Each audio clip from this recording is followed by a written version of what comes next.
The city is still under an extreme cold weather alert as Toronto hovers well below seasonal temperatures. This morning, the city broke a nearly 6-decade-old record when temperatures dipped to about -22. The last time we set a record low on this day was back in 1960 when Toronto hit -18.9. But the cold weather hasn't stopped people from coming out and about and enjoying, a little bit of Toronto and a bit of the holidays. Look, he's waving, he's happy, but you're probably cold, right? Yeah, you're a little bit cold? A little cold, yes. Yeah. Are you from here? No, I'm from Florida. You're from Crazy Florida? enough, oh, okay. yeah. So you're probably not used to this weather. Not at all, no. Okay, well, it's good that you're bundled up, right? Yes. Well, it's funny that you say that because us Canadians are actually used to being in this cold weather, but there are some, like him, that are not used to it. We're tourists. We're from Mexico City. I have a wool sweater and underlayer, and that's it. Tell me, how warm is it right now in Mexico City? I'm not really sure, but I guess it is around 20 degrees. Definitely not this cold. No, never this cold, no. We can expect this cold weather to continue for the remainder of the year. Today's daytime high was -13, and with temperatures that cold, transit officials are warning people delays are possible. This extreme cold can affect our doors on our train. They can actually get stuck. Ice petals get in it, the wires get condensation on it, so they can cause some minor delays. I would guess there was probably about a dozen trains affected by the cold today. Now we do have a lot of trains, but that was still a lot to when one delays, then it can back up another and another and another. We had some switch issues.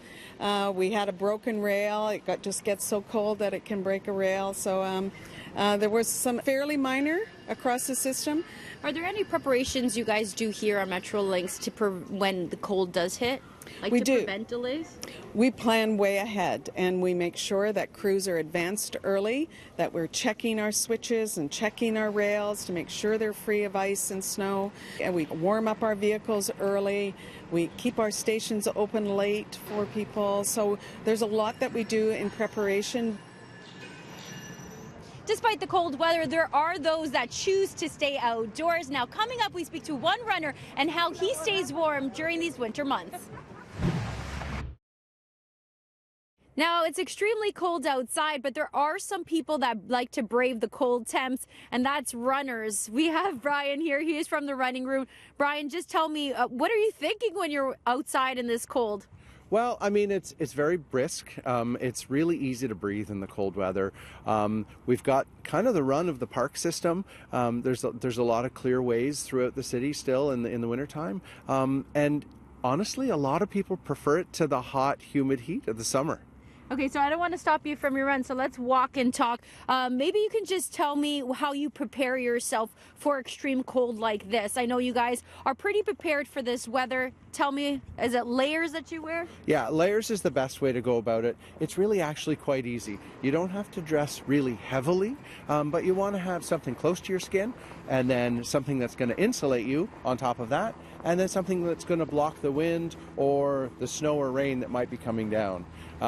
Some head covering for sure, hand covering. You want to cover as much of the skin as possible, and some toasty warm socks to keep your feet warm while you're out there. You know, there's training to be done. There's folks that are going to be running 5Ks coming up for New Year's. There's going to be folks that are going to be running events in the spring, and training doesn't really stop. Sometimes we don't love running on a treadmill because we're not going anywhere, and so getting outside and being out in the bright sunny weather, it keeps your mood up. Okay, so for those that are running, any recommendations during this time of year? So you want to be visible certainly during the day, but at nighttime, because it gets dark really early and stays dark later in the morning, wear lots of reflective wear, and if you need to, wear shoes with a little bit more traction or even traction aids so that you don't slip on any ice that hasn't been cleared up. Okay, well, thank you very much. My pleasure. Okay, let's run. All right.